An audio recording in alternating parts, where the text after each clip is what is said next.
The First Flame, A Love That Teaches. Chapter 1, The First Flame. I remember the first time the infinite bent low over the dust and whispered love into it.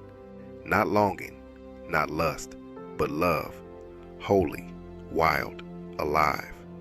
The wind paused, the stars leaned in, creation held its breath. Something was coming, not just breath in lungs, but fire in the soul. They say the first man woke to a world already breathing, but he felt something deeper, a hunger, a yearning, a stirring he couldn't name. And then she arrived, formed from the same breath, the same sacred dust, and when their eyes met, it wasn't recognition, it was ignition. The first flame leapt between them, not the flicker of shallow passion, but the deep light of understanding, of wonder, of knowing. Love, they learned, was alive, a living thing, and like all living things, it needed care. Neglect it, and it fades.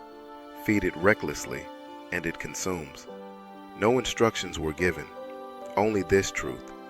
If you carry the flame, you must learn its rhythm, or risk being ruined by it. Even now, after centuries, the fire hasn't changed. It still leaps between strangers with a glance. It still rests warm in the hands of the wise. It still burns out of control in hearts that chase its thrill without understanding its depth. I've seen it blaze in the eyes of the young, bright and consuming, as if nothing else exists. And I've seen it, glowing like coals, in the clasp of hands aged by time, where the fire no longer dances wildly, but burns deep, steady, unshakable. I've seen it in the ashes too, where lovers forgot that love is not self-sustaining. It is not preserved by wishing. It is taught, tended, tested. There are stages to this flame. First, the spark, that first attraction, where every word feels new and every glance sings with promise. Then, the burn, infatuation, when you're convinced this is the one thing that will make you whole. But then, the winds come, the trials, the distractions, the disappointments. And many flames don't survive them, but some do. And when they do, they transform.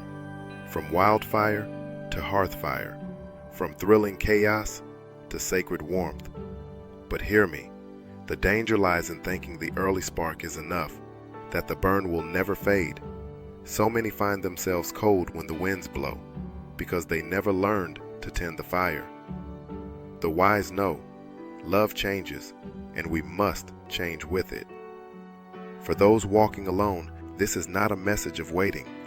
The first flame is already in you. It is in how you speak to yourself, how you honor your soul, how you rest, how you create, how you heal. If you want to share a flame with another, you must first learn how to keep your own fire alive.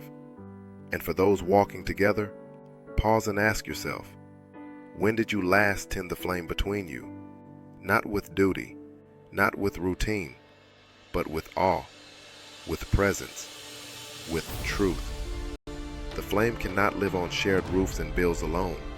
It needs soul. It needs laughter. It needs to be seen again and again. There was a story I could tell you of the man who thought his fire would never fade, and of the day he woke to find only smoke in his place. But that story will wait. For now, remember this. The flame is not just something you share. It is something you reflect. It is a mirror, and in its light, you will see not just your beloved, but your own face. The question is, will you turn away, or will you lean closer? The path ahead leads to still waters, to sacred temples, to echoes and memories, each revealing something deeper, each asking something sacred in return. Keep walking with me. The fire we carry now will need what we find there. Reflection for today. If you are walking alone, name one way you will feed your own flame this week. Through rest, through beauty, through something that makes your soul feel alive. If you are walking with another, Remember a moment that lit the flame between you and recreate it this week. Above all, the fire is alive. Tend it.